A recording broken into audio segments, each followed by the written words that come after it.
అదే కరుణాకర్ రెడ్డి హయాంలోనే ఊరూరికి తీసుకొచ్చి అదే వెంకటేశ్వర స్వామి కళ్యాణాలు జరిగినాయి. అలాగే జనం పెళ్ళిళ్ళు చేసుకోవాలంటే భార్యాభర్తలకి ఆ స్వామివారి సమక్షంలో పెళ్ళిళ్ళ దగ్గర నుంచి అనేకం జరిగినాయి. ఖచ్చితంగా అతనికి అతను క్రిస్టియన్ అనేందుకు గాను వాళ్ళ అమ్మాయిని క్రైస్తవ సంప్రదాయం ప్రకారం చేశారు. ఎస్, వాళ్ళ అల్లుడోళ్ళు క్రిస్టియన్, వీళ్ళు హిందూ ఫ్యామిలీని. ఈయన హిందూ సంప్రదాయం ప్రకారం పెళ్లి చేశాడు, వాళ్ళు క్రైస్తవ సంప్రదాయం ప్రకారం మళ్ళీ సెట్ చేసుకున్నాడు. ఇది క్లియర్, అందరికీ తెలిసినటువంటిది.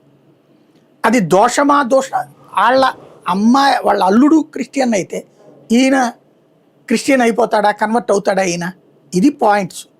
ఇది రైటా రాంగా అంటే కనుక చర్చ జరగచ్చు. అది నీకు కూతురునే క్రిస్టియన్కి కాకుండా చూసుకోలేకపోయాడు లాంటి ఇవన్నీ ఎవరు మాట్లాడాలి? హిందుత్వ సంఘాలు మాట్లాడాలి. వాళ్ళు కూడా ఇట్లా మాట్లాడరు. ఎందుకంటే నా మతంలోకి ఒక మనిషి క్రిస్టియన్ వస్తుంటే ఏ హిందూ వద్దంటాడండి? గర్వాప్సి అనే కార్యక్రమాలే జరుగుతున్నాయి కదా. ఓ ముస్లిము హిందూ మతంలోకి వస్తానంటే వద్దంటారా?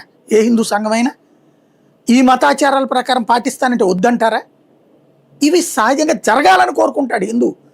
కానీ చేస్తున్న వాళ్ళని నిందించి దూషించడం ద్వారా ఏం సాధిద్దాం అనుకుంటున్నాం మనం అంటే రాజకీయ ప్రయోజనం సాధిద్దాం అనుకుంటున్నాం దేవుణ్ణి అడ్డు పెట్టి.